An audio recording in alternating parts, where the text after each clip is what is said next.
ইতমিনানের সাথে করতে চাওয়ার অর্থ কি সরকার আর তাগুতের গোলামি করা?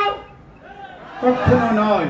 ইতমিনান হলো ইতমিনান আলাল ঈমান, ঈমানের উপর ইতমিনান থেকে সকল তাগুতের মোকাবেলা করে ইসলামের পতাকাকে উড্ডীন করার নামই হলো আজকের এই তালিমি মেহনত।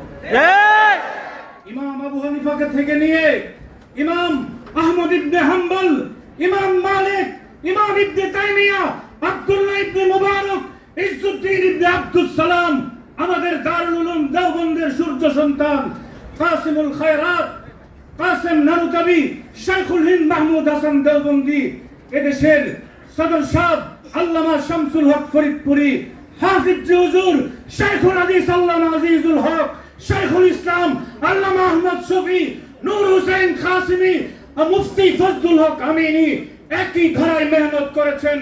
আল্লামা মামুনুল হক সেই ধারারই বর্তমান সময়ের সবচেয়ে আপুসীন সিফাত সালাহ। যারা মাদ্রাসা দখল করে, তালিমের নামে ভৌতাবাজি ভণ্ডামি করে, জাতিকে বিভ্রান্ত করে, তোমরা ভবন দখল করতে পেরেছো। জাতির ঘৃণা নিয়ে তোমরা ইতিহাসে রাস্তা করে নিক্ষিপ্ত।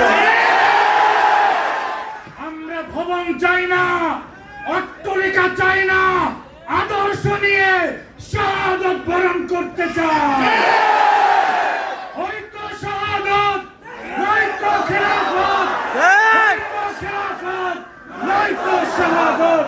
এটাই আমাদের আদর্শ, এটাই আমাদের উদ্দেশ্য। আমরা কোনো সুযোগ সুবিধা চাই না, আদর্শ নিয়ে মরতে চাই।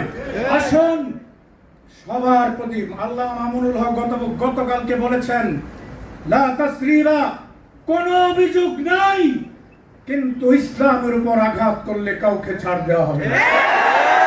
আল্লাহ মামুনুল হক সাহেবের মাধ্যমে এদেশে তালিমের মেহনত, তাজকিয়ার মেহনত, সিয়াসতের মেহনত, জিহাদের যে মেহনত চলছে, এটা পূর্ণাঙ্গ করে ইমারতে ইসলামিয়া প্রতিষ্ঠা করার তৌফিক দান করুন। এ পর্যায়ে সংক্ষিপ্ত আলোচনা